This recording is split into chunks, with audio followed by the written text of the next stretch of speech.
This conference will now be recorded.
Dan,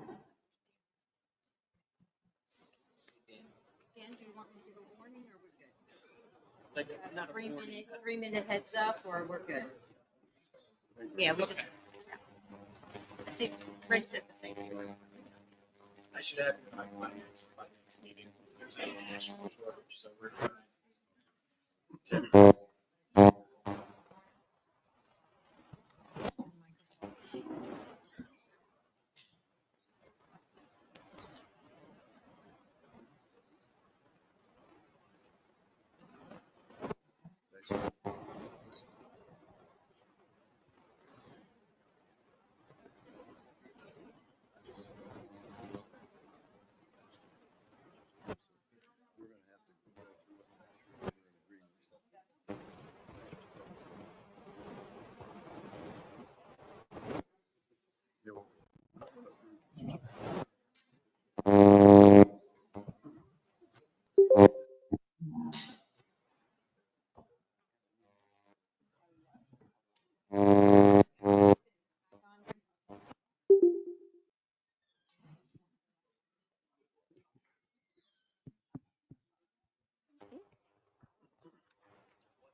Mm-hmm. We spent a lot of money.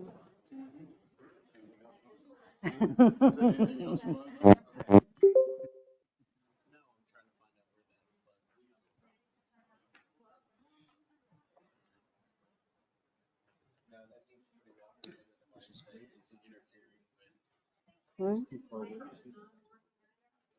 It's too far away for them to get to us. The channels. So what do we say? Turn off your phones? Yeah, And this one but is so I'm just gonna 55. have to sort it out. Okay. Because that did, someone's getting a text or a phone call. Because all of these devices work on the radio.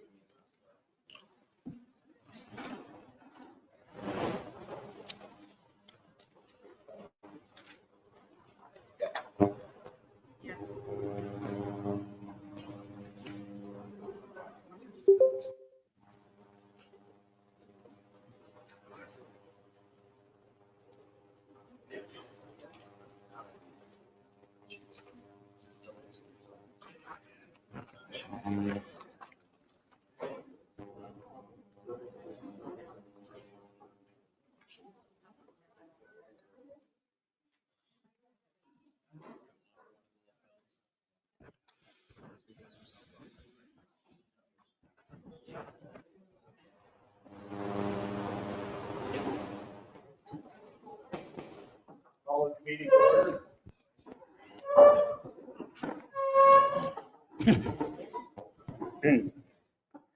Start with pledge allegiance.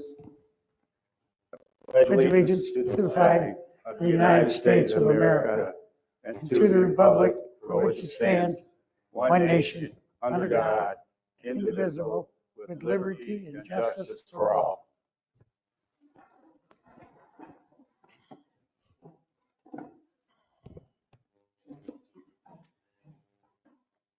Next regular scheduled meeting of the Board of Supervisors will take place Monday, February 20th, 2023 at 9 a.m. at the Community Center, 3500 Edgewater Drive, Sebring, Florida. Please silence or turn off your cell phone. And please bear with us. We're trying some new technology today. We're trying to make it so that you're better, that you can see better what's going on as far as the agenda items. So we're going to have some technical things being worked on as we speak today. First item is consent agenda. We have a motion on the minutes of the Board of Supervisors regular meeting held December 9th, 2022. Second. Any board discussion? Any public comment?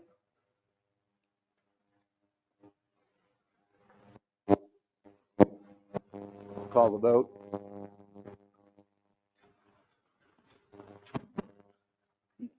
Okay.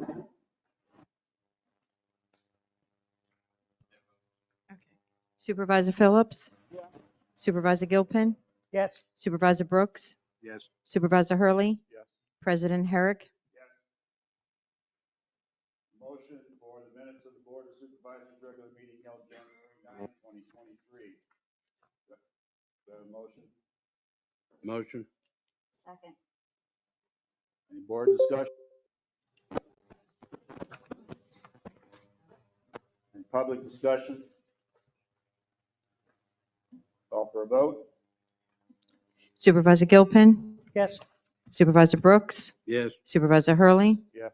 Supervisor Phillips, Yes. President Herrick. Yes. Treasury report for the district financials. Have a motion? Second.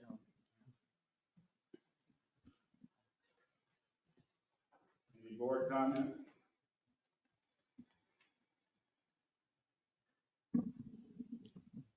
Public comment? Call for a vote? Supervisor Brooks, Yes. Supervisor Hurley, Yes. Supervisor Phillips, Yes. Supervisor Gilpin, President Herrick. Yes.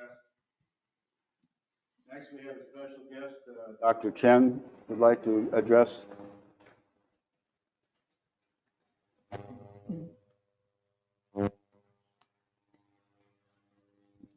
Good morning. As you can tell, I am not Dr. William Chen. I want to apologize on his behalf. He had an emergency right when we were about to leave that he had to deal with in office. So I am here in his stead. My name is Charlene Davies. I am the marketing team lead at Chen Dental. I'm also the one in charge of planning our Chen Dental golf tournament that Sun and Lake so graciously lets us host every year. This is actually our 10th year doing it. So thank y'all for the 10 years of allowing us to host it here. Our goal with coming here today is to communicate our why behind our golf tournament. Many of you already know, it is to help raise money for Lindsay's Wish, which is a local organization that helps families affected with cancer, and it all stays in Highlands County, which I know a lot of us appreciate being that we live here in Highlands County. This year, we really wanted to invite our Sun and Lake members to participate in that impact with us. As you know, we've been working with Jason and Mike Lemire on having Sun and Lake members join us for the tournament and paying about 50% of our entry cost. Normally it's $300, and then for the members it would be $150 to kind of help them join us. It's kind of a win-win when they bring back their golf cart with us as well. They can enjoy the day with us. One thing that was not communicated that Dr. Chen wanted to communicate in this is that he would match every single Sun and Lake member who enters into that golf tournament, so that the full $300 would be raised for the team for Lindsay's Wish. We know right now that there's two member teams signed up. There are 15 more slots, 17 total. And we wanted to invite them to join us, invite them to join the mission. A little story really quick. You guys might have heard the little girl named Mackenzie who recently passed away due to, I believe it was a form of bone cancer. And I spoke with the CEO of the Champion for Children Foundation, where Lindsay's Wish is right under their umbrella. And she mentioned that they were able to assist her family financially with travel expenses, with rent, other bills, to help ease just a little bit of the burden that you can with childhood cancer. And that is an example of the direct impact that Lindsay's Wish has on our community and our children here in Highlands County, that our members, everyone outside of the Sun Island Lake community that comes that day to play, they all have a direct impact on our children. That's a small example of that. So I personally, in the stead of Dr. Chen, would like to invite our members to join us with those 15 slots. 100% of their fee will be matched by Dr. Chen in order to raise the maximum amount for Lindsay's Wish. So that is all. Thank you so much. Thank you very much for coming in today. Very nice program. And we appreciate you coming here for the past 10 years and many more, we hope. All right, next we have public comment. I'd ask you to hold your comments to 3 minutes, and then we will go on from there. So, anyone have public comment?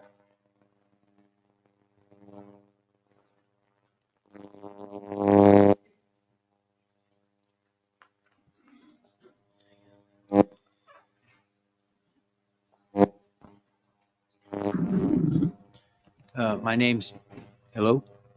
My name's Jim Jonas. I'm a landowner here at Sun and Lake, not a resident though, of Florida.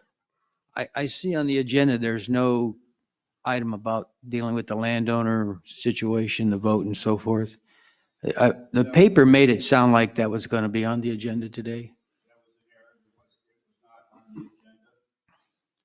When, That's why I'm allowing you to go ahead and speak right now about that. The public comments is for anything that is not on the action agenda item. okay. So being that it isn't, I'm going to go ahead and let you comment on that. Well, first question is, when will that be on the agenda? Do you know? Next meeting? Okay.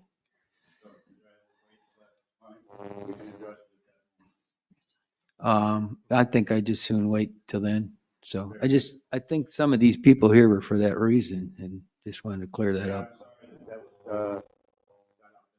Okay. All right. Thanks, Greg. So Carl, would you put that on the agenda item for next meeting? So for public comments, I have Greg Norton, pickleball.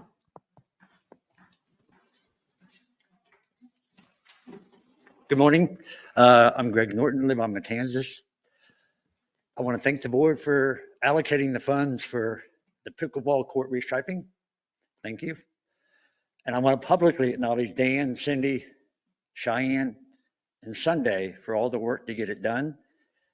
They have a lot of people coming at them from a lot of directions, but I want to mainly acknowledge their attitude is why we can't get something done, but how can we get it done? And I think that's just needs to be acknowledged in front of everybody. That's it. Appreciate that. Thank you.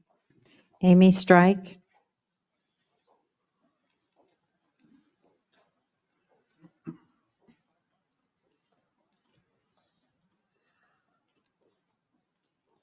Morning. Amy Strike, 6516 Matanzas mic. Drive. Pull the mic up, please. Thank you. Is that better? Yes. Say it again. Amy Strike, 6516 Matanzas Drive. Sandy and I, my neighbor, are wondering what evidence you guys handed into the insurance company through Sun and Lake entailing our sewage issue that we've entailed. We've asked Nicole a couple different times to give us what evidence you brought in, because we brought in quite a bit of evidence that we are not responsible, that it did come from that manhole. We are not all individual sewage issues that we all entailed from the September 16th storm. And outside of putting these valves on, which we do all appreciate that, because that does put the Band-Aid on from it coming into our homes. But what are you doing about the neighborhood issue? Because that's going to do it again, and it's bringing our property values down. So moving is not a feasible option for any of us at this point. Amy, we do have a definitive plan that we are about to approve concerning the drainage on Calatrava. Significant widening of the ditches, cleaning of the ditches. Well, we don't have ditches. This is from the manhole in the middle of the road. She's on Matanzas. Yeah, I'm on Matanzas Drive, not the road that you're referencing right this minute.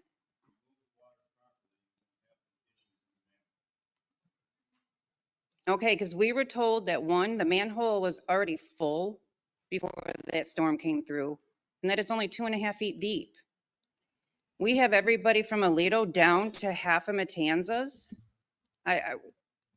That's too much. And then with the pump breaking, and then our situation also had that breakage in the sewage line on your easement. So, oh, we already got denied because they showed the proof that we are not liable. Amy, I don't know what to tell you. Well, I would just want to know how we can get what information you turned into your insurance company entailing you are not liable. We want to see that for ourselves. We are getting no reasoning other than we were denied. That's the response we get. Our response to our insurance company is when the storm stormwater event. Well, how come we can't get that from Nicole?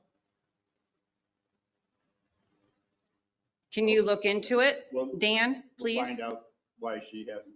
Okay, and then two, another thing, half of Matanzas Drive from a greenhouse next door to our triplex. 3 minutes.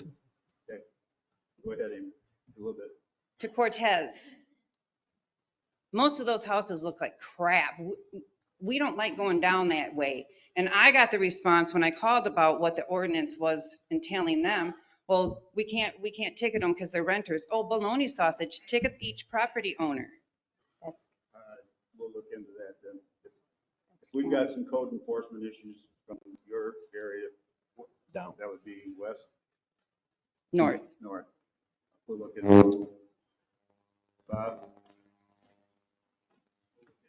Okay, and then one more other quick thing.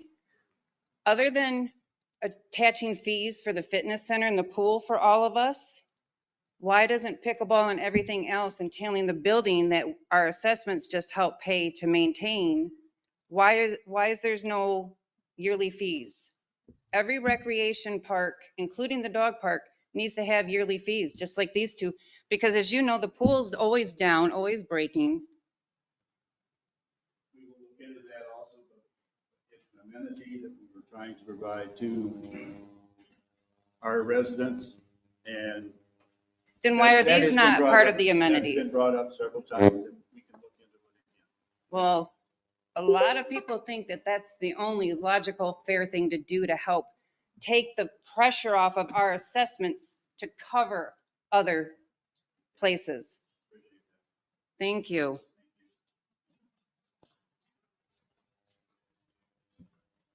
Any other public comments? Please.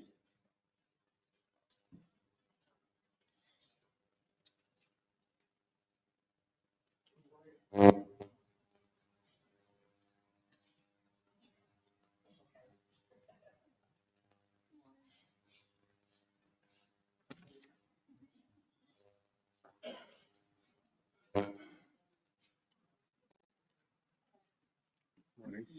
Thank you.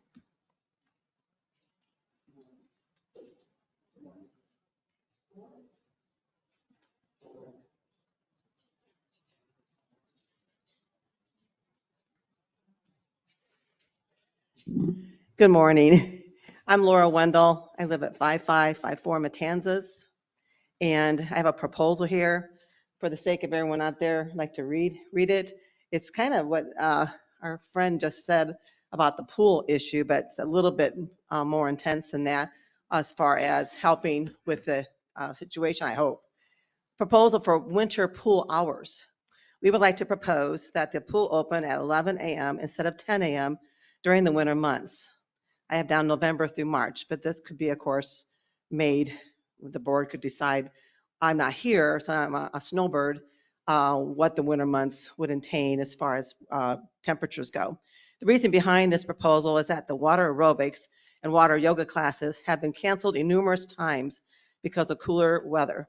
Paying a pool membership, then not getting to go to the classes is unacceptable. By moving the classes to 10 a.m., when the outside temperatures normally get above 60 or above, will ensure more classes. We have spoken with the instructor, Gail, and she agrees that the 10 o'clock time would be better during the winter months. You notice that her name is also on the second page. She signed it also. Let's see. She stated that out of the 32 classes scheduled in December, only 14 were done. That's less than half. We are hoping the board will generously approve this proposal and we will be able to have more classes, which makes healthier, happier people. We would like to propose this. And again, the winter months could be determined by you guys. But I know I've been coming here, and it wasn't just this year. I'm coming here now for numerous years, and almost always, especially January and February. And this is the time when the snowbirds are all down here, and it would be very, very nice if we could enjoy the pool. I know there's been other problems. I realize that, and the board's been having issues with that too. And I appreciate your efforts, and I want to propose this, and hopefully you can look into that. I know a lot of businesses have winter hours, so it wouldn't be that big of a thing. I've also noticed that normally there's only like, I think one person that comes at 10 o'clock when we open over there. And normally people don't come till after 11 or so, to do normal swimming type of things. So during the winter months, that would be my proposal. And the people you have here, just a few of them, actually a few more wanted to sign, but we were out of time and paper. So anyway, thank you very much. Thank you. Any other public comment?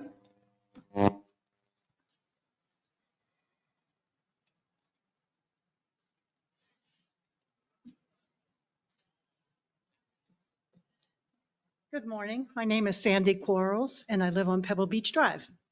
I'm looking for direction from the board with my issue. As you turn left onto Woods and Irons and then right onto Pebble Beach Drive, there's a lot at the corner there, and it has turned into a cat refuge. It is unsightly. I love animals. That's not my issue. My issue is we have a cat shanty growing up there, and I don't know who's responsible. It is not on the road, which is part of Deer Run. It's actually on the lot, which is part of Pebble Beach Drive. So I need to know who's responsible so that I can figure out what can be done about it. It's an unsightly mess when you turn left onto Woods and Irons to enter that whole area, Pebble Beach Drive, Myrtle Beach, all that area, and I don't know where to go with this. County, yeah, we could contact animal control of the county and let them know about the situation and get some direction from them. Perfect, thank you. Thank you.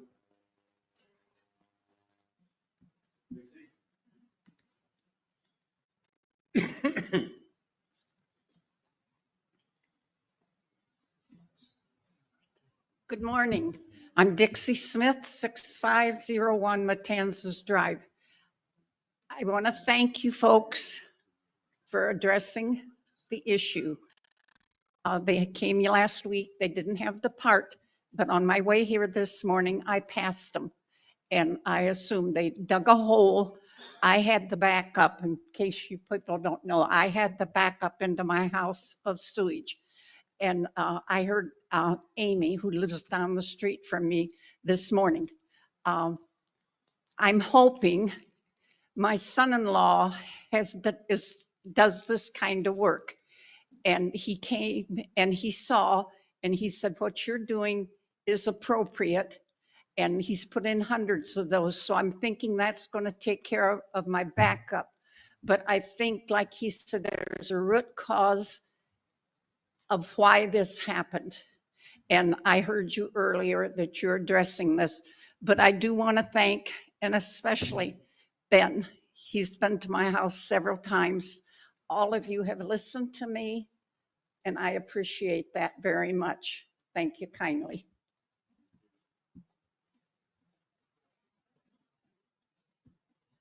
Any additional public comment?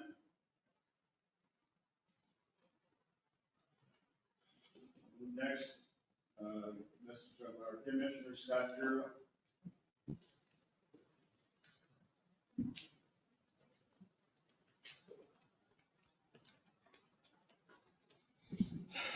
Good morning, Scott Kuroy, Collins County Commissioner, District 3. Just a couple of things. I know they let me know you guys could use some more refrigerator magnets from the calendar for bulk and yard waste pickup. So I'll make sure that we get some more of those out to the district office for y'all to distribute amongst your community. The other thing, some of you that read the paper, you see that it was mentioned in the paper about the recycling center in Sun and Lakes. And that was a comment that was picked up during Commissioner Elwell's town hall meeting. Okay. Not being known to me, but it certainly has resurfaced because it was in the paper. So basically my conversation with you today is that the offer is still standing for your board and your community for us to replace it, for us to place a recycling center out here. Okay. So we want to give you folks first option of that. We are allowed up to 5 of them in the county. We have 3 of them open right now. 1 in Avon Park, 1 in Sebring, and 1 in Lake Placid. We're allowed 2 more under a contract with Waste Connections. just to give you a little bit of detail about the recycling centers, all of them are fenced in. They all are attended. They have an attendant. They're open 3 days a week, which includes some hours on a Saturday. Okay. That helps greatly in people illegally dumping at the recycling centers, because that was the issue before when you leave open recycling dumpsters in parking lots such as the mall and places like that. Couple things, they get full, and before they get picked up, people are putting stuff outside or they're putting the wrong stuff in them, which again is contaminating the recycling. One of the reasons we had to get away from curbside recycling. So it cleans up our recycling stream and keeps from littering, and it has worked real well with them being attended. So just starting the conversation today, that if you folks, and don't have to have an answer today, but we would like to know in the near future what your intention is. And if you don't want one, that's okay. And we will look at some other locations and what have you. You know, there's a few options out on the highway and what have you. I potentially would like to maybe see one out on the highway, but I spoke with Dan a little bit last week about it. See, I didn't catch it in the paper and he informed me about it. So certainly it was going to be a topic for discussion. So I'll leave that with y'all. Let me know what you want to do moving forward.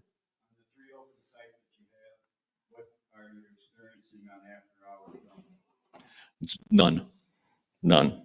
Because they're fenced, and we can hook you up with our solid waste people, and they could get with Dan on the idea of the size of piece of property that we need, because there's 3 to 4 roll-off dumpsters that are inside the fenced-in area for different classes of recycling materials and what have you, and there has to be enough room, of course, for the truck to get in and drop an empty one and pick up a full one.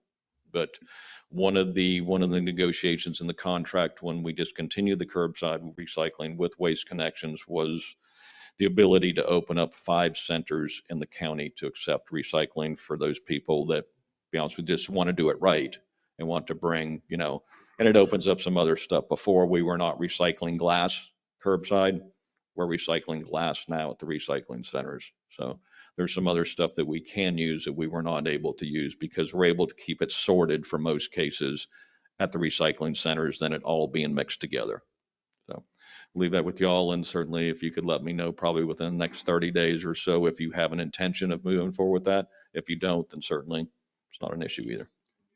And I'll be glad to answer any other questions that you have. Other than that, not a whole lot going on. We're getting into budget time, I think, like most people are. Commissioner, I did speak with Bob Diefendorf, yes. Diefendorf, Friday afternoon late, and just suggested to him that he and I sit down and see if there are any acceptable sites to both parties, which then I could inform the supervisors and they can make a decision.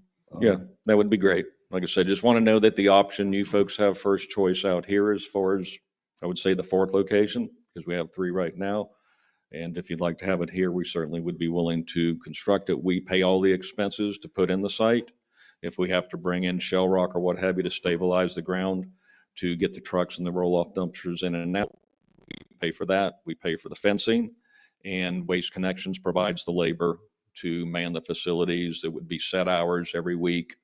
And like I says, it's a little bit different depending on on the 3 that are open now, but all of them are open Saturdays. At least a minimum of half a day a Saturday. I think they start about 9 o'clock and they close around 1 o'clock or so on Saturday to give the people ability that are working during the week that can't get there. Okay. Yep. Anything else? Very good. All right. Thank you all very much. Yep. Take care. Action agenda item, Raymond Hornick, property. Yeah, it'll be me. Do we have a motion and second to discuss? Motion. Okay, yeah, just as kind of an update as to what's been going on with the situation. It was requested from zoning department, there's a proposed rezoning plan. Zoning department had requested a letter stating that we've got the water capacity, so that was delivered to them. There was also some issues that the engineering department wanted. The roads coming off of Granada are, the roads in the district are platted 50-foot right away. So the roads coming off of Granada are also 50 foot, but the county standard is now 60. So once you get the engineering department wanted confirmation that the platted 50-foot roadways coming off of Granada were still acceptable. And we felt that they were. So we delivered that letter to the county. Inside the proposed replat, they will be 60 foot wide, but the coming off of Granada, it's as they're currently platted that way. So there's no actual change. The county engineer just wanted a confirmation that we didn't have any problem with that and want them resized. I believe there's still a couple other, there's a request for some additional land. We're going to try and meet with Mr. Hornick and or his attorney here in the near future to try and figure out what exactly it is that they're requesting. As far as land goes, there's also been a request for an extension of the option agreement because of the stuff that's happened, kind of gone on with COVID and the delays that have happened. So we'll probably be bringing that after we have a discussion with them. I'll be bringing that to the February 20th meeting. So if there's any questions, I'm happy to try and answer them, but that's pretty much, we're just giving an update as to where we're at in that process. Hey, my own question is, I'm very much in favor of this. Could we make sure that we notify the people when we know for sure we're coming in, that the road's going to go in? Oh, absolutely, yeah. Idea, but I just don't want to have a tractor show up and start digging and not Absolutely. know what's going on. And as far as the extensions and stuff, nothing will be written in stone until it's brought back to the board, correct? Correct. Yes, ma'am. Yeah, we're trying to come because it's been emailed, but we haven't had an official document to bring because basically it's going to be an addendum to the existing contract. And so we want to make sure that we have everything the way that they want it. So we know exactly in writing what it is that's being requested so that we can deliver to the board given advisement. I don't think there's any significant change beyond an extension that they're asking for. Part of the original agreement was that we would provide 25 acres for tortoise sanctuary. They may wind up having to have more than that, but we don't know, and that's kind of their problem. The discussion was, we don't want to have anything to do with tortoises. That's up to you. So 25 acres is our commitment as a part of the deal. Committed to selling them some more if need be. Correct. They have an But just option on selling the it. whole deal, however much they want per acre. Correct. Okay, next action item is the dog park controlled access. Do I have a motion to discuss? So moved.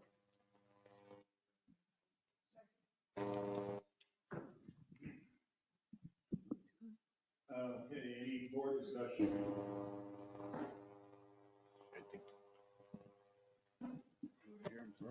We're going to hear it. Yeah. Do you want me to go ahead? Yeah, go ahead, Cindy. Yeah, so Bob went ahead and got numbers for this. I guess the board had previously discussed installing a controlled access system for the dog park gates to restrict use of the dog park to residents only. So Bob obtained quotes for two different systems. One would use separate access cards. The other would use the same card system that we're using now at the racquetball courts and that staff accesses with our key fobs. Both systems would require electric to be run to the site. The new card system could capture the user data on site, while using our existing system would also require internet access to be run to transmit to our existing system. The new system would be about $2,600 less than using the existing system. Staff would recommend it would be easier for our staff to manage and track users using our existing system, and would probably also be more convenient for residents to not require a separate access card. So we would recommend moving forward with the existing system. What's the cost of the? It's on here. It's in your book. I have a question. if I may. I may have misunderstood. The system that we're putting in would be the same that the racket club people use? That's one of the options, yeah. That's the option you're recommending, though? Yeah. What would prevent the racket club people from just walking in there? If I understand right, we program what the cards, where the cards can. So you be can tell hid. them, Yeah. you still can read them separately? Yes. And you'll still know who goes into the park. And my main concern is that we want, this is my objection to the same system that you're recommending. I want them to go through checking in their dogs to make sure they have all their vet records are up to date. That's my problem. So whatever information we want to connect from them, we would gather that from them before programming the card to be able to Right. work there. Do you know what the information is that you're going to collect? Well, that would be up to you. No, that would be. We discussed whether we want to go, if we want to collect information on vaccinations, someone has to be responsible for checking that and making sure it's accurate. At a minimum, we should be recording what types of dogs they are. If they have So- don't dogs have to have papers or health Yeah. papers or shot papers? Yeah, at a minimum, I we would want to think know that you what guys dogs can are come up going with a in there. list of what you're going to do with each of these people apply for this card and just make sure that it's covered. Either of these proposals would let us do exactly that. Fine. I would then go with the proposal that you're recommending. If it accomplishes the same thing. I agree with that. It will make it a lot easier to tie it into our existing system. Then you could go on a computer and see who's in there at any time that they've gone into the gate. It doesn't give, I guess it would show when you went out as well, because you'd have to have the key to go out, or you push a button like they have at the pickleball courts or tennis courts. But at least you would know who was in there. Doesn't tell you when you go out, only tells you when you access it. Any other board comment? Public comment? Someone want to make a motion on how to proceed? Are you going to proceed with the staff recommendations? I'll make a motion for that. I think that's a good way to go. The second? Second. Again, no comment. Go ahead and call for a vote. I do have one. How long is it going to take to do this, if I may ask? Anybody know? Well, that's what we don't know for sure. As soon as we get the approval, we'll start working on it. But everybody's so busy and so backed up. Mike can answer when they can get to it. There's 3 different entities we're dealing with. The power would be the first phase, and it would be through air and electrical, which we have a contract with them, maintenance contract. So I would think that they could get it done fairly quickly, but I just don't have a time frame. Okay, and the one that you're recommending was that the 18,000 or the 15,000? The 18,000. The 18,000? I have a question. Are we going to charge people for this card?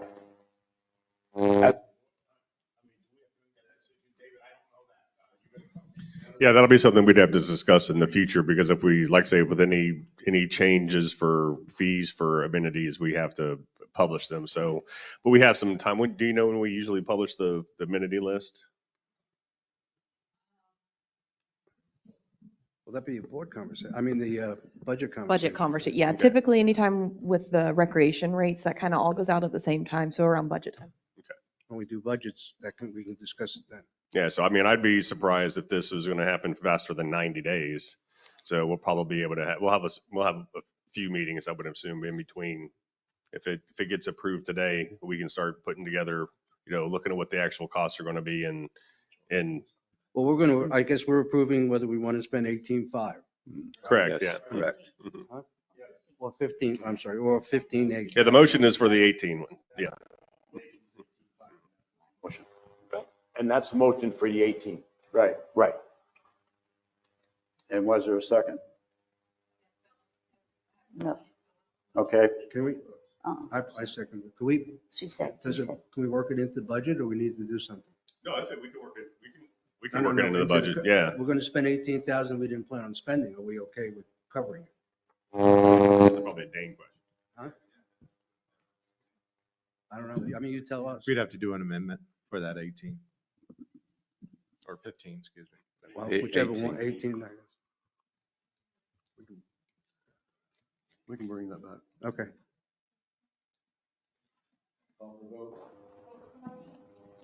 To approve the staff recommendations to go with the current, add on to the current system for access to the dog park. Red wire one. Supervisor Hurley? Yes. Supervisor Brooks? Yes. Supervisor Phillips? Supervisor Gilpin? Yes. President Herrick?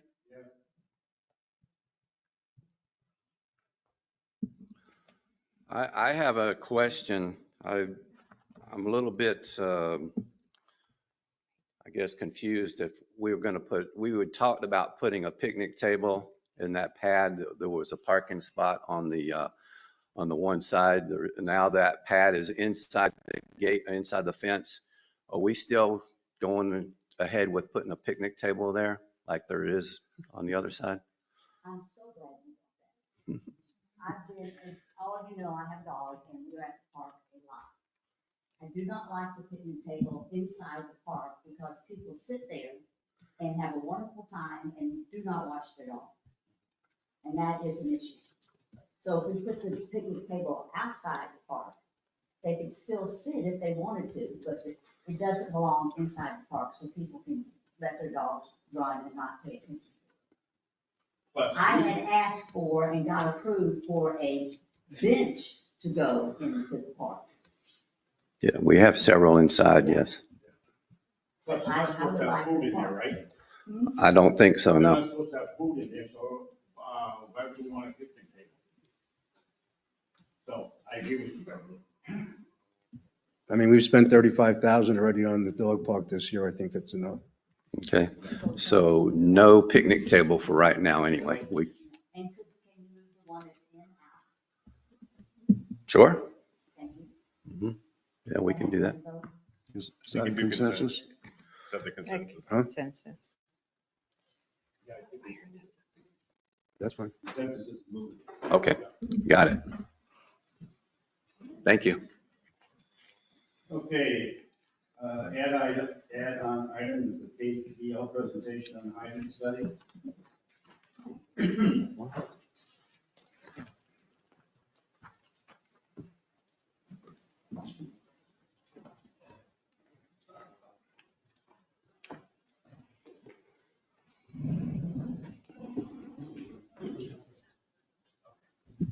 Good morning.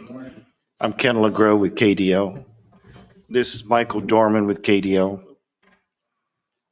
Mr. Teagle asked us to put together a program that he could assess the fire protection, the fire hydrants, and your valves that are hooked to the fire hydrants out on throughout your project. At this point in time, we put together a presentation. We've completed about 76% of the evaluation. And I'm going to turn this over to Michael. Michael put together a great presentation to give you guys an actual virtual look at what you have and what you don't have. Good morning. Okay, so like he said, we've been going through just testing the functionality of all of your hydrants. You have about 430 hydrants. So we've gone through, our guys are number one, testing to make sure the hydrants work, first and foremost. Beyond that, checking the gate valves, which are in front in the ground, making sure that they exercise, that they open, close, everything's working there. Then getting down to just making sure that the paint is good, that it's not chipping, the hydrant's not rusting. We're making recommendations. We're putting together a report for each hydrant so that the board will have that. We've accomplished, as of Friday, they've gotten about 76% of the hydrants done. We expect them to finish this by the end of the week. So then we'll be able to put a full report together, give it to you. You can see where you stand. So far it looks pretty good, but we'll have a better idea probably next week. So what we've done, we've just put together a little map, like a Google Earth overlay, and we can provide this to whoever needs it here in the district. this is just a visual representation of all of your hydrants. And then what we can do, and this has just helped us to go through, but we can click on it. It gives an idea of where this is, what the address closest to this hydrant is. And of course, you can zoom all the way down, get a street view of where your hydrant would actually be. So I don't know, this may be something that is just helpful. So as you can see, there's a hydrant there. But what we're doing is we've put together a little Excel report as well. And this is what we'll provide once the testing is done. And this is going to give an idea of, for each one of the hydrants, and we've broken it down by unit. So for example, here, you can see unit 16, hydrant number 149. We've put the data manufacturer on it, so you can kind of see where all of your hydrants, when they were manufactured, what date they were tested. It's recommended that you do this test once a year, that it's an annual thing. And then we just have done like the hydrant condition. Of course, you can see your hydrants and valves here in unit 16 are in pretty good condition.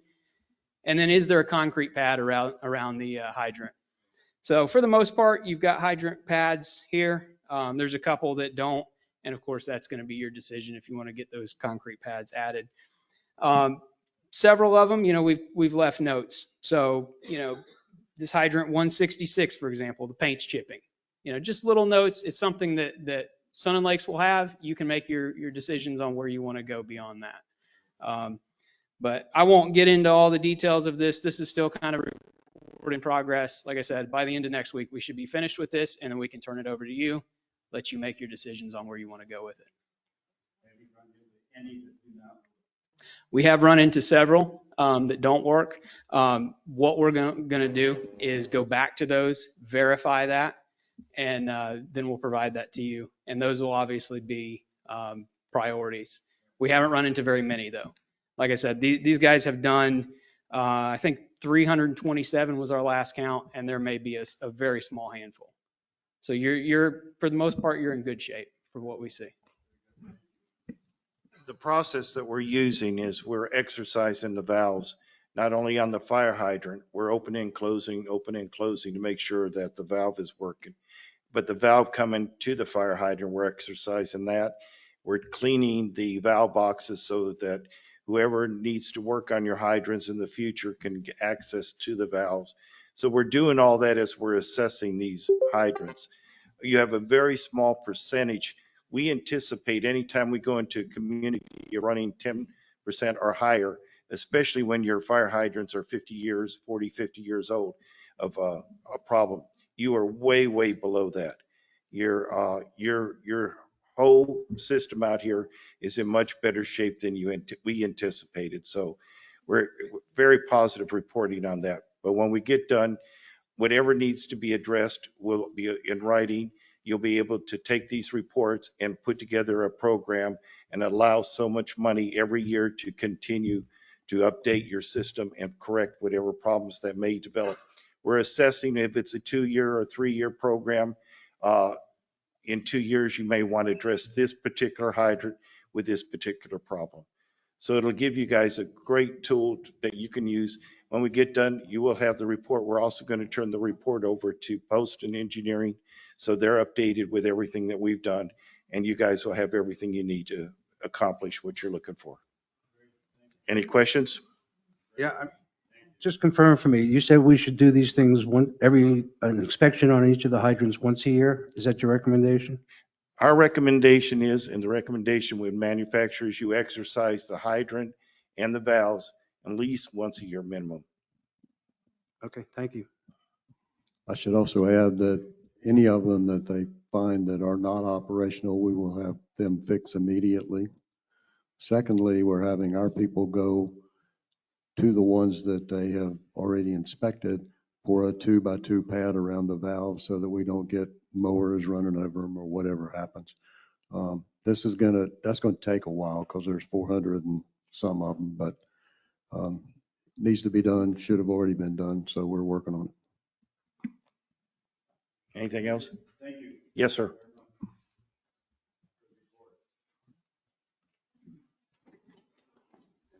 Okay, we have petitions and communications. None.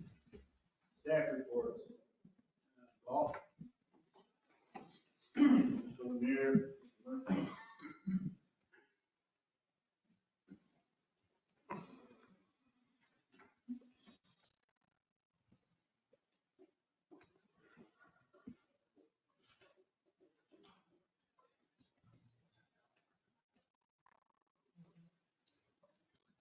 Good morning, Supervisors. Jimmy Murphy, Golf Course Superintendent. Real quick, we were able to, I sent you guys our staff reports. We're getting a few more bunkers done. We're trying to get all the green sides done and try to move over to Turtle Run and get those as long as expenses stay in line. We'll try to get as many as we can this year. We're able to get all there to gas done last week again, and probably in 2 more weeks we'll do it again. It's a big asset to have that machine. It's just going to allow us to verify more frequently and put the oxygen down there where we need to. Other than that, we're just trying to get up all the detail as far as the landscape goes. We got some areas that we're trying to clean, some palmetto hammocks and stuff. A lot of new houses and a lot of requests, but we're just trying to get the ones like on number 6. We're going to try to get that cleaned up as well and try to keep those maintained and sprayed. Golf course is holding in there pretty good right now with all the rounds that we're doing, and we're going to continue to try to push it and keep it in that situation. Other than that, that's about all I have.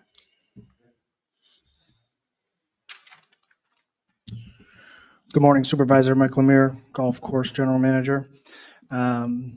Start off with membership. Through the 19th, when I sent you the report, we were at 98% at budget for our membership. That has actually improved slightly since then. It's probably closer to 99%. So we're right on track there. We will get a few memberships kind of going in through the end of the year. We might get some new members that would pay a prorated amount. We do have our summer membership that will flow into there. So we should by the end of the year pretty much fall on target for membership. On the golf operation side, our 10 supplemental carts did arrive. It was right around the 15th. As you know, kind of December, we kind of slowed down greens fees wise. I know it was a little cooler in December, but golf was a little bit slow. It kind of was for everybody. But so far in January, we've had pretty good weather, minus a couple pretty cold days. So greens fees have stabilized. We're actually up about 18% year over year in January in green fee revenue. Total rounds are only up about 3%, but member rounds are actually down and public rounds are up. So on the average, if you put the two together, we're up about 3% in actual rounds played. We do our absolute best to try to pair people up. Sometimes there are, people that want to go out early or whatever, and there's nobody to pair them up with. Maybe within a time frame suitable for the players themselves, but yes, we do our best to pair people up.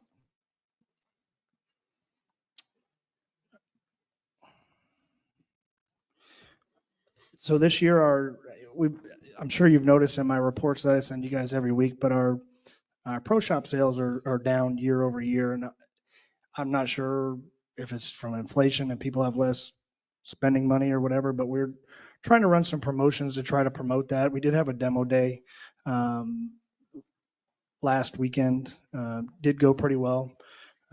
So it is kind of improving a little bit, but it's not quite there yet. So you'll probably see some new programs and things we're going to do to try to promote some more pro shop sales. Not to mention, if you compare it year over year, last year was phenomenal. So it is tough to repeat that, but a couple tournaments coming up. We do have our MGA Sweetheart Tournament, which is on February 11th, and a big one, our WGA Member Guest, is on February 15th. So that's a real big tournament for the club. On the F&B side, we continue our guest service training. We did have a full F&B staff training on the 23rd. Went very well. We have some events here coming up. We have bingo nights tomorrow night. As you know, our the Patty's Day show. I'm sure you're all familiar with the Patty's Day show. Haven't done it in a couple of years because of the COVID, but it's coming back this year. So we're going to start ticket sales on February 7th, and that event is in March. Let's see, we have the MGA Sweetheart Dinner will be on the 11th. Our Valentine's Dinner will be on the 14th. And we do have the annual Heartland Realtor Banquet on the 16th of February. That's an event that we've had year over year for, I don't know, 6 or 7 years, at least. Bingo night on the 21st, and we will do live music on February 24th. That's Side Project Duo. That live music event will probably draw in a smaller crowd than when we use our local folks. So that should go very well. Yes, ma'am. It was originally scheduled for Monday. Sorry, that was weird. They moved bingo to Tuesday night, and it was scheduled for Monday because every other night has got an event. Right. I believe there was a conflict, and I spoke with Jessica, and we're going to make sure, I told her to put them back to Mondays, but I don't think, the one tomorrow night, we couldn't move to tonight. It was too late, so we're going to get it back to Mondays. February scheduled. Right, and I think we have plenty of time to move that, so we're going to move that back to a Monday. Okay. So this Can would you be make a note? 220 instead of It'd be 221. 221. Right, yeah, so I sent this report out before we discussed that. Okie dokie.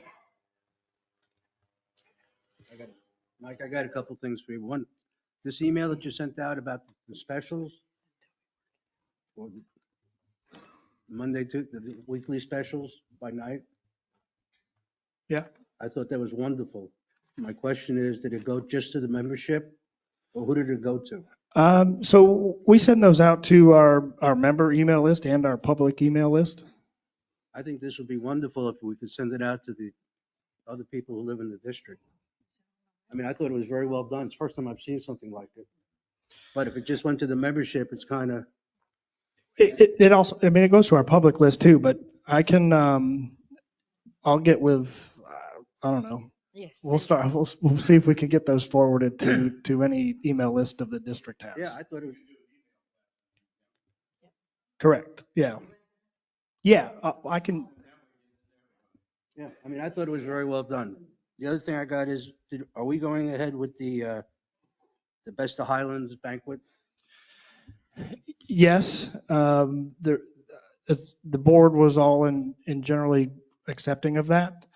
However, after all those talks, they are possibly going to push it back because I think they're behind schedule trying to get it going. So they may push it back to April. But they still want to do it with They us. still want to do it with us, but they may push it back a month, which actually is better for us. Okay. And then one last thing, you sent out the membership comparisons this year versus last year. I'm sure I didn't do this right, but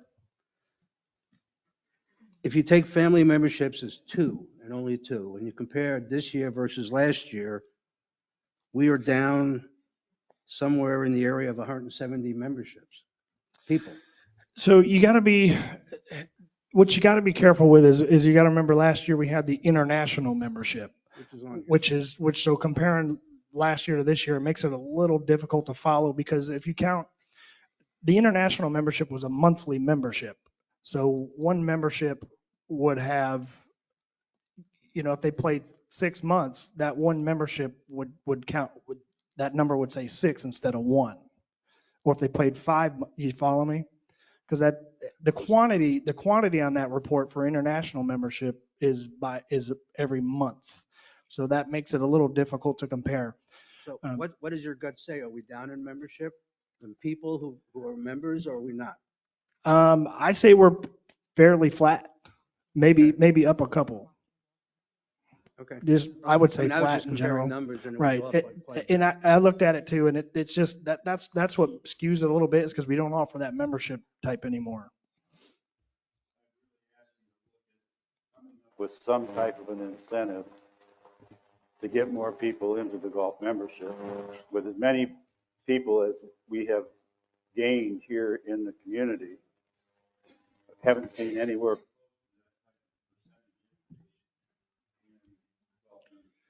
Yeah, so last year, I think I worked with Ariel. We had the new resident, well, you were there, the new resident deal. And I spoke to a lot of those folks at that time, and there was there was a little bit of interest in golf, but there was nobody that was really full-time golfers that were at that one. Because that was part of that deal was seeing what they want to do, told them that we would do, lessons and all that sort of stuff. And there was a couple younger families there too.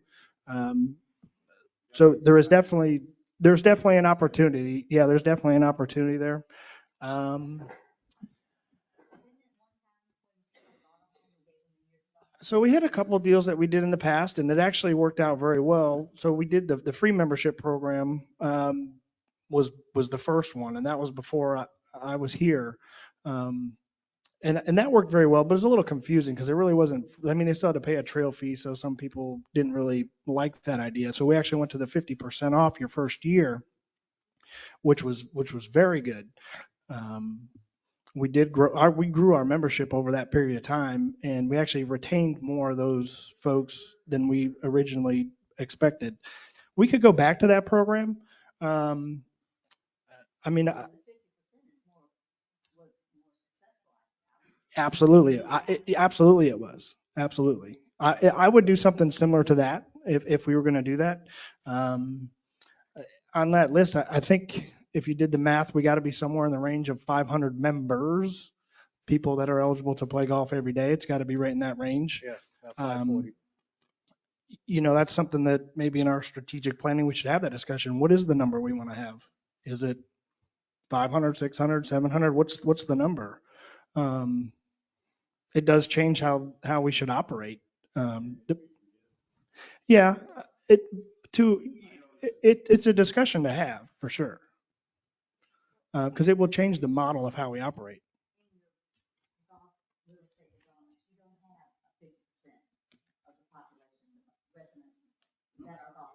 No. Right, right.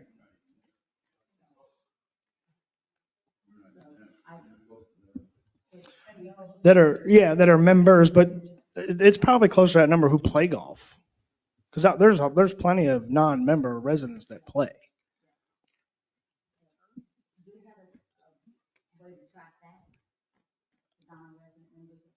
Um, yeah, I mean, so we do.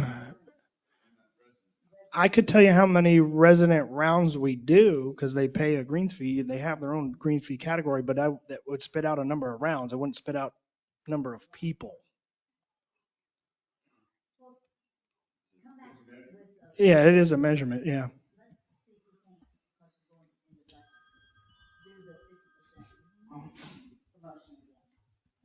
Why did we stop that? I can't remember. Anybody remember why we stopped that? There was a reason. We had a discussion about it for sure.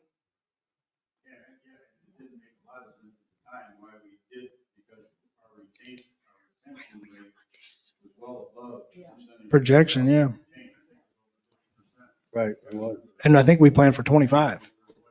Yeah.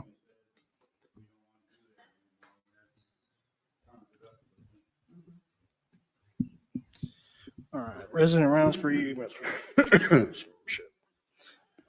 Okay, I did want to note that I did have a couple more things left, Mr. Brooks. I told you golf was up in January year over year. The restaurant is actually up about 42% year over year, which is phenomenal, which is about $40,000, with the majority of that being a la carte dining. And the other thing that we're about to finish up the restroom on Deer Run number 14, the restroom out there. We're about to take the cabinets out there and the countertop, and hopefully. Please, one meeting. I'd like to have just one meeting going on. Thank you. Deer Run 14 restroom. We're about to move those cabinets out there. We got a nice countertop. I think I showed everybody a picture of it, but if I haven't, let me know. If not, you'll be able to see it real soon. Still planning on trying to get that done by the end of the week with the new ice machine out there. As long as we can schedule the ice machine installation by the end of the week, we should be finished there. And then as soon as we're done with that, we'll go to work on the other one. With that, if no further questions, that's all I got. Thank you. General Counsel, David? Okay, update on Avanti. There's no update yet. We had some scheduling issues, so I'm meeting with Mr. Rhodes this afternoon. So I'm hopeful that by the February meeting, we will have at least an offer for settlement for the board to consider. That's the goal between now and then. So we'll see if that happens. If not, we'll talk about, at that time, we'll talk about potentially scheduling a shade meeting. The Auckland suit has been resolved. There's I think 7 properties or so that the district had been sued on again regarding the bond 44 based on the prior suit. We didn't expect anything different to change, so we've come to an agreement and have had an agreed judgment has been sent to the court, so that should be over shortly. Had a discussion with Bob Hiltz, and we've recommended, and he's going to start issuing citations for code enforcement violations, and specifically for if there's repeat violations. So the way that our county ordinance is drafted, it says that there first has to be a warning, written warning. But once a written warning has issued, if there's a repeat violation, basically the same violation. So if you get cited for parking on your yard and you get a written warning, if you park on the yard again, you don't get a written warning. You immediately get a citation. So we are going to start that process now, and moving forward, any repeat violations will immediately be issued citations. I had the privilege of chairing the landowner meeting that we had on Friday. Since I am a landowner and no one else wanted to volunteer, I took that on. I answered a lot of questions, and there was nobody made any motions to bring anything directly to the board. I informed them about the change in the proposed change to the ordinances that would do away with the landowner seats and the landowner classification. Inform them that will be coming to the board at some point in the future for approval. Tomorrow I plan to call the county attorney to get an update on where we are with if there's any revisions to the draft language that's already been delivered. And so hopefully we'll have a idea of when that will be coming. Once that language is done, it'll come to the board for approval, and that will include a proposed ordinance that will have the actual changes. And if that's approved by the board, then it'll go to the county commissioners for approval. So there will be at least one more board meeting, and that'll be on the agenda as an action item with that language, so everybody will see what it is. And that does say it doesn't include, that's the main issue is the landowner thing, but we also have those changes to the other policies or the other code enforcement issues that we had brought up. So I'm going to do my best. I'm going to do my best. That's all I've got unless there's questions. Finance Director Dane. Good morning. First point is regarding Infomark. Since we spoke last, we received both November's and December's financials. We just received December's on Friday. Dan and I will review those and forward those December numbers to you once we approve them. Just a reminder, they had an IT issue last time. That's why there's been a delay on their end.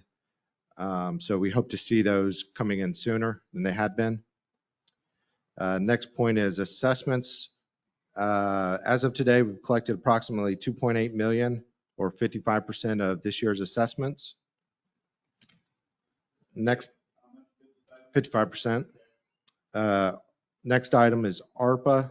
Last we talked, I'd reached out to the county regarding ARPA and had not heard back, but I was able to get in contact with the county rep, Liz Barber, and learn some details on the program regarding timing and et cetera. I don't foresee any issues getting reimbursements from them on a timely manner. That goes for past and future invoices. We have 2 invoices related to ARPA so far that we'll be submitting to the county this week for auto flushers and a CL2 analyzer. This should give us an idea of the actual turnaround time. We're also working on getting amounts to see how much it will cost to install the Thompson pumps, which are the largest dollar asset item we have on ARPA. And we're also working with the utilities manager to start moving ahead on other items on the ARPA list. I believe Chris had just ordered the Thompson pumps and the auto flushers. So we're going to move ahead on some of the other items on that list. Next topic is the RFP for the hail damage that occurred in April.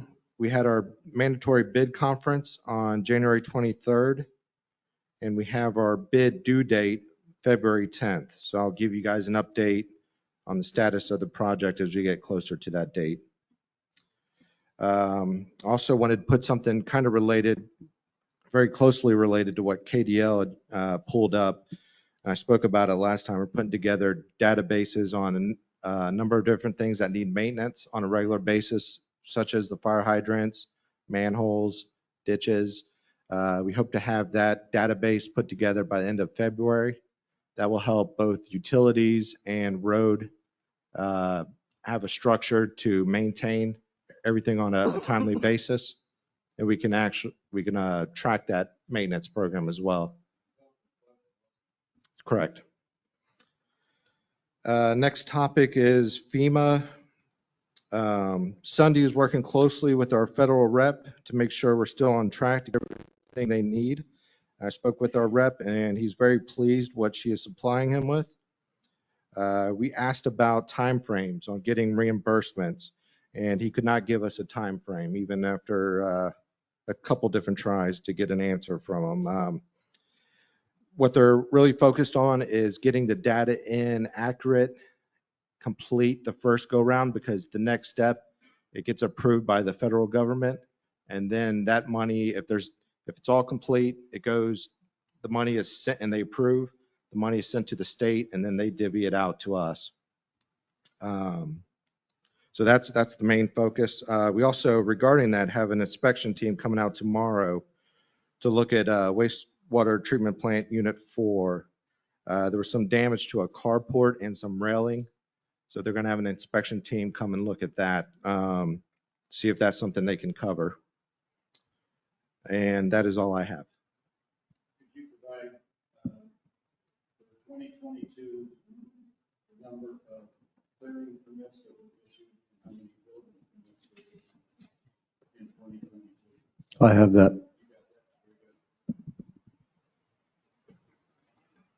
Can we just do it? Okay. Can you send it out?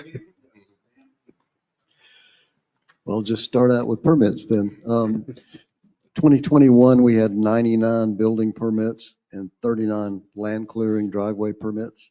2022, we had 119 building permits and 95 driveway clearing permits.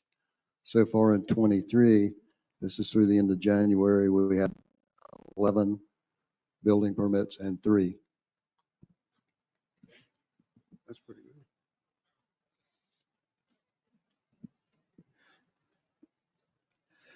Just a quick update on the water meter project.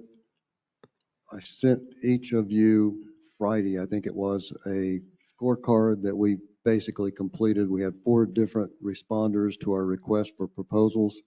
By far and away, as we went through it, the Fortiline/Camstrup proposal was the strongest in our opinion for multiple reasons. Primarily, that may not be the right word, primarily may not be, but one of the strongest points was that Camstrup meters broadcast in both the AMI and AMR range. AMI is radio, and it uploads into our system. If that goes down, the tower gets struck by lightning, whatever. AMR is you drive by it with a laptop and it downloads into the laptop. So we would not be back in a go look at the meter standpoint again. And that is extremely important as far as I'm concerned. We don't need to be back in estimation mode. So once we made that decision, now we need to sit down and do a best and final with Fortiline, Camstrup. Couple of things in the proposal. There might be a little bit of wiggle room in there that we can get a few bucks off the deal, and that's what our intention is. Secondly, it's a financing issue, is how do we actually go about, do we lease it? Do we have them maintain it? That sort of thing. So while we have decided on which meters and which company, now we have to decide on which proposal. I would anticipate we could do that in the next 30 days. So I would hope we would have something for you very quickly to have a final approval from us. And Camstrup as well is ready to start pretty much right away. So we should be able to get this project done in this certainly calendar year, but hopefully even budget year. Do you think, can we have a hard copy of that? Because it's very difficult to read on a computer. It's like impossible. You want the 50-page version or the one page? What I got, I can't read. I mean, you can't read it. If you think it's important, if you don't, that's fine. I'll be glad to forward it to you. Yes, it'll be there today. We repaired damaged street corners on Mexican Hat and on Pebble Beach. We put additional 10 inches of underlayment compacted and then 2 inches of asphalt. They're being damaged as contractors, heavy equipment goes around the corner and they don't exactly stay on the pavement necessarily. And our pavement is not what we would put in there today. So we're trying to upgrade that as we go. That was relatively inexpensive. I think it was like $15,000 and we did 9 or 10 corners. There's still an issue in Deer Run Estates and the question, same issue over there. The question is, how much of it do we do? Do we do all of San Lorenzo, for example, or San Ignacio? I'm looking at all of those things. Those are on the potential for a repaving at least one of those streets in this year, as well as Pebble Beach, not Pebble Beach on the east side, Pebble Beach on the west side. So we need to sit down. I need to sit down with Bob and Drew and let's figure out the best use of our money. We had $300,000 in the budget for this year. So we're working on that. Should have an answer on those things by the next meeting. We're installing a test system on one lift station generator. It basically gives you real-time information of whether or not the generator is up or not. And we should not be in a position anymore of where we don't really know when we get into an emergency situation, whether it's operational. We're moving the sensor on the Avon Park water interconnect. It is a computer controlled deal, but the sensors are apparently too close together, so we're getting erroneous readings, which makes them non-functional in essence. So we're looking to move that, and we'll get that done as soon as we can do it. We're blocking a non-compliant entrance into the Dollar General on Frontage Road. It looks to me like their dumpster guy just decided he would run over the curb and made it work. We'll put some bollards in there as soon as we can get it done. Max Environmental is coming in the next 2 weeks to repair a split in one of the Unit 4 wastewater treatment plants. In addition, they're going to continue the manhole inspection program, so that we should have a lot better handle on where we are. We have, up to date, we have completed every manhole inspected and sealed on Matanzas and on Granada. That was one of the issues apparently in the stormwater issue, that some of the manholes were getting infiltration. We're also getting infiltration from over in the Almeria, Barbarossa, Alcantora areas. We're looking at that as to how we can best deal with that. It takes a while to get all this stuff done. We have completed drilling and pouring protective pads around all the 9 new monitoring wells at Unit 23. The Department of Environmental Protection required that because the monitoring wells were old, as is the plant. It's unfortunate that we have to do that in this year when we've got everything else going on, but it is done, and we have poured new pads around each of them. We are also required to scrape the ponds, the sediment ponds over there. Kind of hard to do when it's covered up in water, so we have to wait until the groundwater goes down, and then once that's done, we'll replace the valves between the ponds and scrape the bottoms of them so that you get better infiltration. Over time, those things kind of get sealed and it don't work as well. As Greg said, we have repurposed 2 tennis courts into 6 pickleball courts. They can be used for either 2 tennis courts or 6 pickleball courts. We have portable nets that are in. They need to get put up. It gives you 14 pickleball courts without eliminating any pickleball courts. So if you wanted to have a big tournament such as we had with Heartland a couple weeks ago, you could do that with 14 courts instead of 8. We have repaired our 2 Thompson pumps. Those are basically used in the event of an emergency. If one of your lift station goes down, those can be taken out and actually used to replace the pumps that are in action. So we're trying to get redundancy in every way that we possibly can so that if one issue goes down, if Duke Power's down, then our generators come on. If the generators for some reason don't work, then we have the Thompson pumps. We also have a portable generator that we can take to a lift station. Unfortunately, it's never been properly wired. The lift stations haven't. We're addressing that as well, where we will be able to pull the portable generator up, just plug it in instead of wiring it in and go there.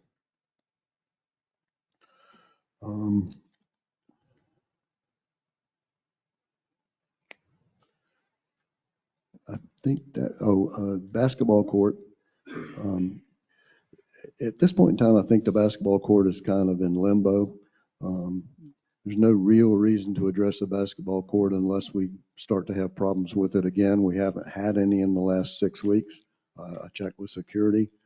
The big deal on the basketball courts is once we put in the playground, we don't really want problems there with the young children.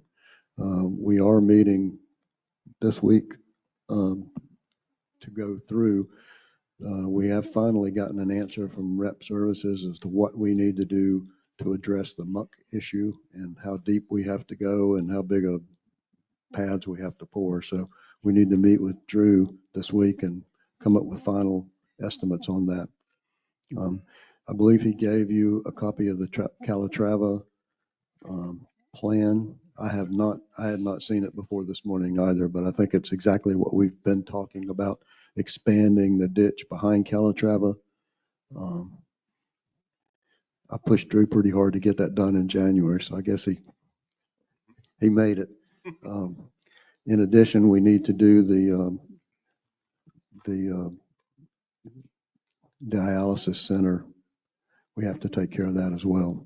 So once I get a chance to look at it, I'll be back with you guys. But as far as I'm concerned, either of those qualifies as an emergency, but I won't do it without talking to you. But we're talking about significant dollars here. But we also don't have a choice. We have to protect those homeowners in that business. So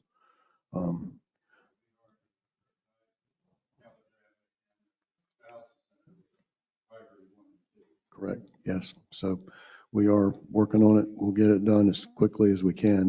The important thing is to get it done before storm season, if you will. So we've got several months to do it, but no time like the present. I think that's all I have right now, unless you guys have a question for me.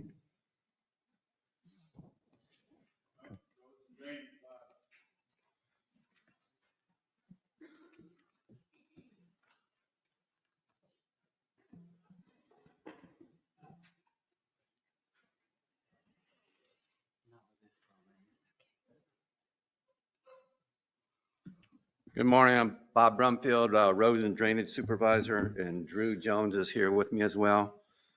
You have my report, or our report.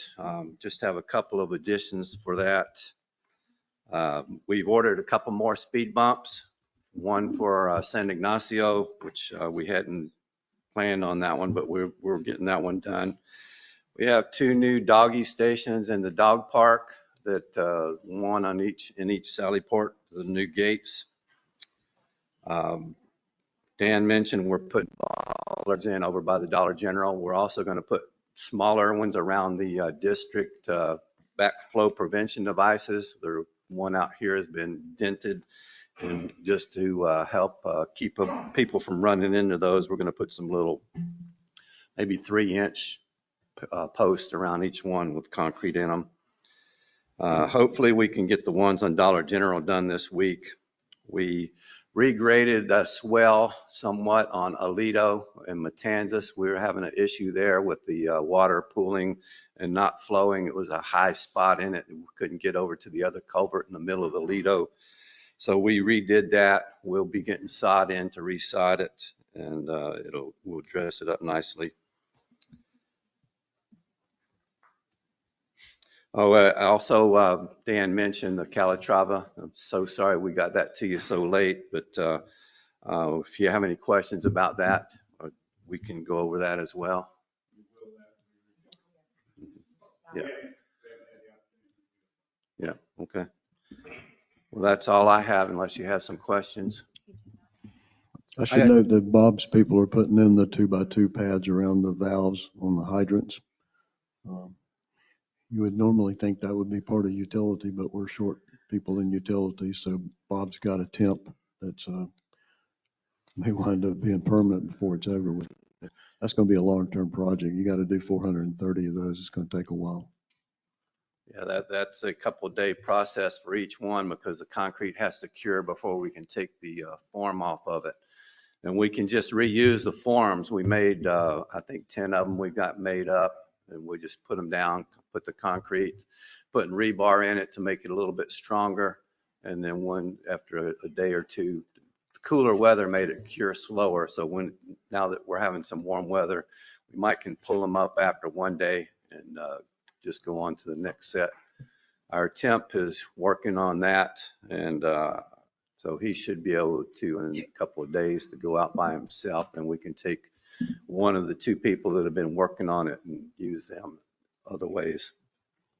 I got 2 questions. One is really not a big deal. The new banners that you put up, Yes. you know, you're already missing a bunch. Yeah, I know. We have them in our shop. We'll be putting them up. We had a problem with our lift. The hydraulic cylinder was leaking and we couldn't use it. So we've got it back, and we'll be putting them back up this week. Okay. Then the other question I got is, you say here you repaired several potholes on Sun Lake Boulevard. Mm-hmm. Do we charge the county back for that? No, they were just areas that we didn't want to wait on the county, because they are so far behind with everything that we just went ahead and put some cold patch in them. It's relatively minor expense. Huh? It's a minor expense. I know, but it's a little ridiculous that what little responsibility they have in Sun Lake, and they can't even do that. And I would tell Scott that. Okay. Unfortunately, left. Okay, thank you very much. Community services, Cindy. Good morning. So Dan already covered the pickleball courts. The painting was done last week, and the portable net systems are in the process of being delivered. We did come in under the budget of $20,000 that you approved. We received a revised cost estimate for construction of a new pool. I understand you had previously discussed. The current estimate is $2.197 million, an increase of 34.5% from the original estimate of $1.6 million. So it looks like that cost is kind of going up about 15% a year. So that's. Could you, I mentioned this to you the other day, but you find out what, if any, monies are available? We can look into grant funding. At most, it would cover, like typically the grants would work on a 50-50 basis. That'd be So at wonderful. most, that's what we could look at. No, I mean, we would need it for when we have the budget conversation, so you got a Yeah. few months, but if you could check that out, that would be nice. Depending on the time frame that you would want to move forward on this, I would probably count on this coming in at 3 million if it's going up that much every year. So, It went up 400,000, now it's going to go up to 3 million? well, if it's going up 15% a year, depending how many years you want to look at.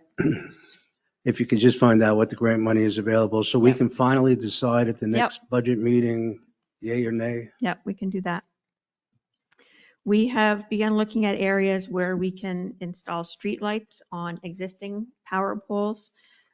Duke is going to be coming out in the next week or two to look at the poles along Sun and Lake Boulevard, past Cortez. We're probably looking at like where each of the cross streets are. So they will give us estimates on those. Preliminarily, we're thinking it'll be about $200 a light just to connect in with the electric that's already there. We can also look at additional locations where we can get lights onto existing poles. As we move into budgeting for next year, we'll need to come up with a plan for additional lights that are needed within the neighborhoods where we have the underground wiring, beginning with those areas that currently have little to no lights. We'd previously been given a number of 2,000 per pole, plus any additional charges for boring between the poles. You're going to include the area north of Cortez, right? That all that construction that's being done? Yeah. That and inside of Deer Run Estates. Yeah. Basically anywhere where there aren't any would be priority.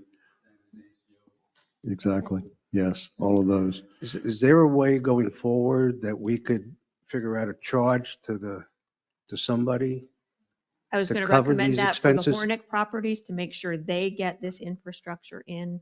Yeah, like Hornick, Yep. what he's doing up there. Well, I'm going to make the assumption that as part of our negotiation with him, we make sure that that happens. I don't think he has a problem with that, but there also may be some grant money available for that as well. And Cindy's going to look for that too.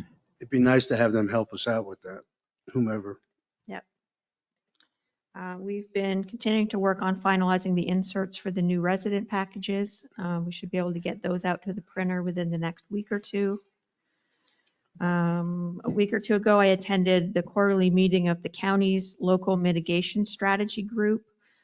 This is a county group that's responsible for development and implementation of the local plan for hazard mitigation.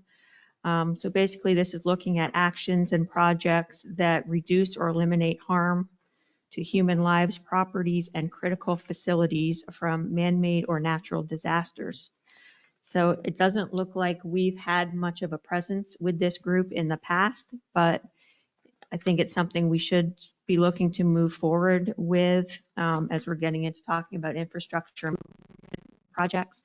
So Dan and I have reached out to the county emergency management, and I've talked to planning staff to determine how to get our facilities and projects included in this plan.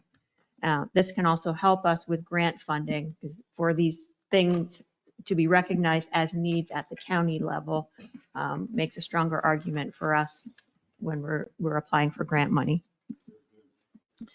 Two other things that came up since the report was submitted. We had requests from residents about getting Comcast service expanded into areas where they don't have it. So I have reached out to some contacts at Comcast. I understand they are already planning to expand the infrastructure. So we're looking at like the areas like San Ignacio. There's kind of like a dividing line where it's available and like on this side it's not. So trying to move that forward. That's also something we should be looking at with Hornick to get that infrastructure in before people start moving in. And finally, I've been going through the website, kind of page by page, making a list of tweaks that I can see that need to be made. I understand, Ray, you had some things I gave it to Coral. You gave them to Coral? Yeah. Okay. So we can get those all together and get them to fish lapped and start working through those. So that's all I had for today. Thank you. Are we planning on the new resident night again, like we have in the past? I believe that we didn't keep that included on the, in the budget for new events. So I'll circle up with Cindy and Cheyenne.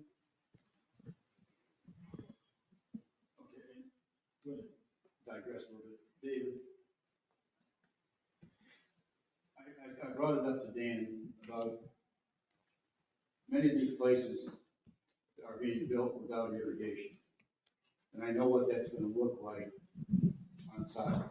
You know, we don't have any rain, those houses are just gonna have burn up yards.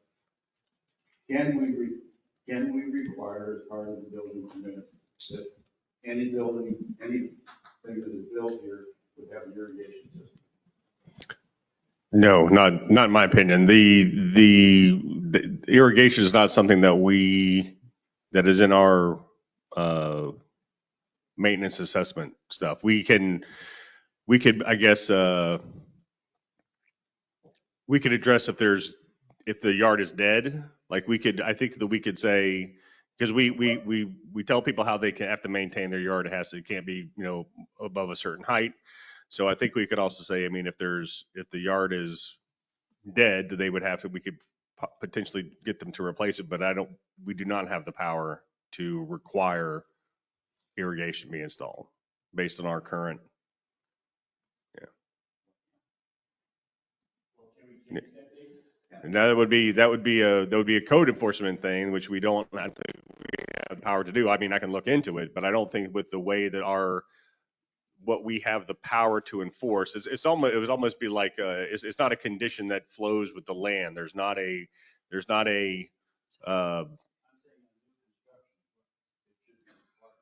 yeah, but it's like there's no covenants or restrictions that we control that would give us the power to do that. Because we don't own the land. We don't own the land.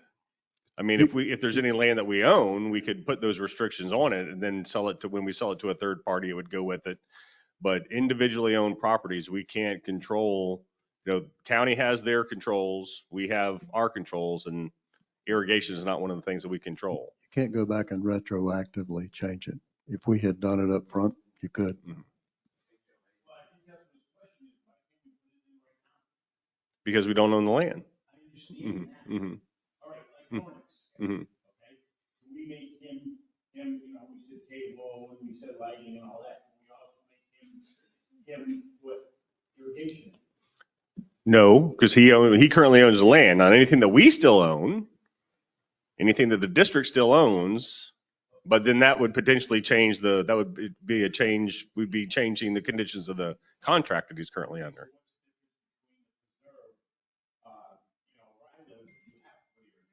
Because that's the HOA. That's the HOA. Mm-hmm. I would make the assumption that Mr. Hornick would have that in his HOA, and that can be part of our negotiation. Yeah. The best way to explain it is, remember back when we had the tiny house issue and we were wanting to make all the changes so that people couldn't build the tiny houses? We can't do it. It's just, we can't do it.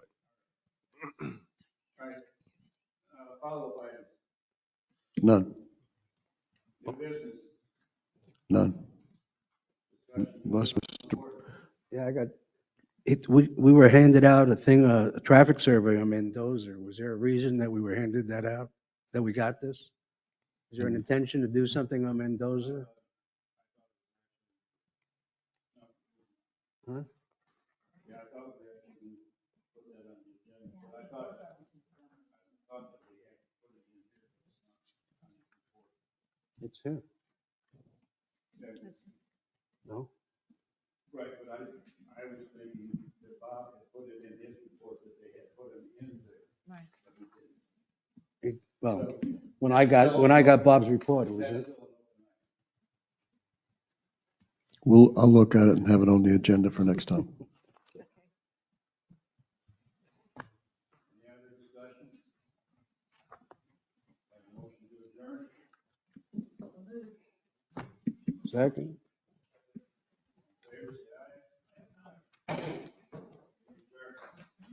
Thanks.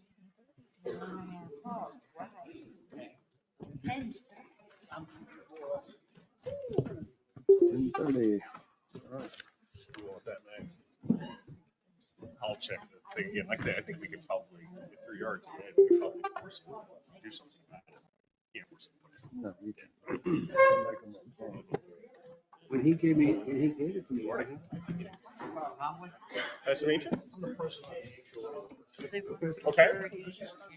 I do not. I work out of my house, but I mean, I work at the district office Tuesdays and Thursdays. So if you want to, I can give you my district email. That'll help. It's not meant to be any more comments. And Bob Brumfield didn't even. Yeah, I'm just, but like I said, the district's my primary client. So I still do some other estate planning and stuff like that, but it's DSCHUMACH. The citation rule up and I couldn't find it. This, I will never be able to do this and that. So something's got to give, go back to the way it was. So I can at least take notes. And then we don't get this working out. Because I can't turn it down, do a minute, do a roll call. Doing this months or doing that. Okay, yeah, like I said, I represent the preserve, I represent some other HOAs, as long as there's no conflict with the district. Oh, yes, sir, yes. Unfortunately, I'm well versed in it.